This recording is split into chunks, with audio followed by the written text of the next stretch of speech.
Bollywood hero Saif Ali Khan పై దాడి కేసులో ఎన్నో అనుమానాలు మరెన్నో సందేహాలు వెలుగులోకి వస్తున్నాయి. అయితే లేటెస్ట్గా ఈ కేసులో కీలక పరిణామం చోటు చేసుకుంది. ఈ కేసును సవాల్గా తీసుకున్న ముంబై క్రైమ్ బ్రాంచ్ పోలీసులు కేవలం 36 గంటల్లోనే నిందితుడిని అరెస్టు చేశారు.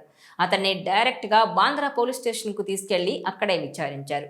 సైఫ్ పై దాడికి పాల్పడిన వెంటనే దుండగుడు ముందుగా ముంబై లోకల్ ట్రైన్లో ప్రయాణించినట్టుగా పోలీసులు సీసీటీవీ ఫుటేజ్ ద్వారా గుర్తించి అతన్ని అదుపులోకి తీసుకున్నారు.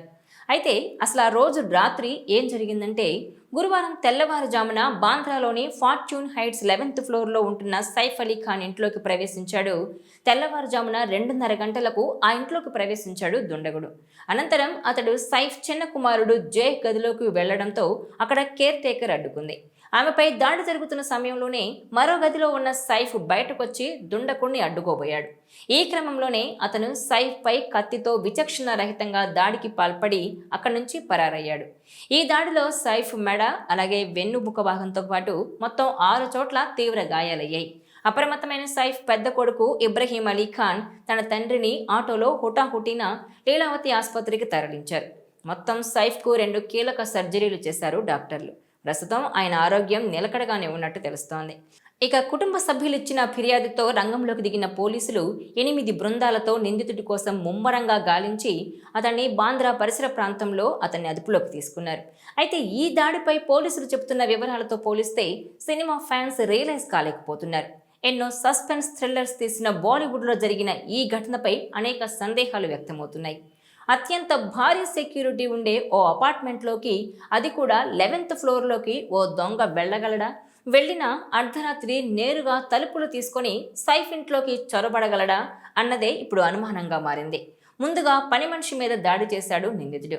ఆమె అరుపులు విని సైఫ్ రావడంతో తప్పించుకోవడానికి ఆయనపై దాడి చేసి పారిపోయాడని చెప్తున్నారు.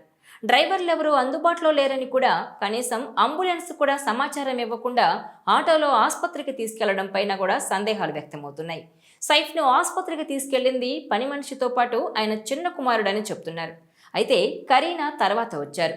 ఆమె ఇంట్లో ఉన్నారో లేదో స్పష్టత లేదంటున్నారు. వారిది సెలబ్రిటీ రేంజ్ కాబట్టి రకరకాల ఊహాగానాలు వస్తున్నాయి. అయితే పోలీసులు మాత్రం ఇలాంటి వాటికి ఛాయిస్ ఇవ్వకుండా నేరుగా ఒక స్టోరీ చెప్తున్నారు. అగ్ని ప్రమాదాలు జరిగినప్పుడు తప్పించుకునేందుకు నిర్మించిన మెట్ల ద్వారా దుండగుడు వచ్చాడని, అక్కడ పూర్తి స్థాయిలో సీసీ కెమెరాలు కూడా లేవని చెప్తున్నారు. 6వ అంతస్తులో ఓ చోట మాత్రం ఫుటేజ్ దొరికిందని అది రిలీజ్ చేశారు పోలీసులు. సెలబ్రిటీల ఇళ్లలో ఏం జరిగినా నిజం మాత్రం ఎవరికీ తెలియదు, వారికే తెలుస్తుందన్నట్టుగా ఉంది ప్రస్తుతం సైఫ్ అలీ ఖాన్ దాడి ఘటన.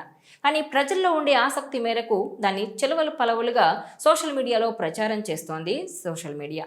ప్రస్తుతం సైఫ్ అలీ ఖాన్ కోలుకోవాలని బాలీవుడ్ స్టార్స్ కూడా ట్వీట్ చేస్తున్నారు. అయితే ఈ కేసులో ఓ షాకింగ్ అప్డేట్ అయితే బయటకు వచ్చింది. ఎందుకంటే ఆ సైఫ్ అలీ ఖాన్ దాడికి గురైన సమయంలో ఆయన భార్య కరీనా కపూర్ సైతం ఇంట్లో లేకుండా ఓ మందు పార్టీలో ఉన్నారట.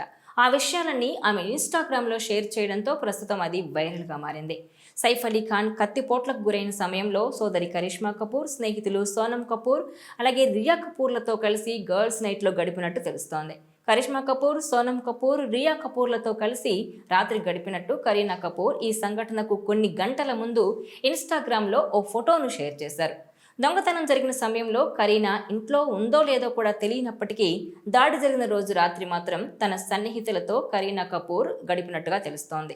ఓవరాల్గా చూస్తే ఈ కేసులో చాలా అనుమానాలున్నాయి. దొంగ 10 అంతస్తులు దాటి పైకి ఎలా వచ్చాడు అన్నది ఉత్కంఠ రేపుతోంది. ఈ వీడియో మీకు నచ్చినట్లయితే please share, like and subscribe.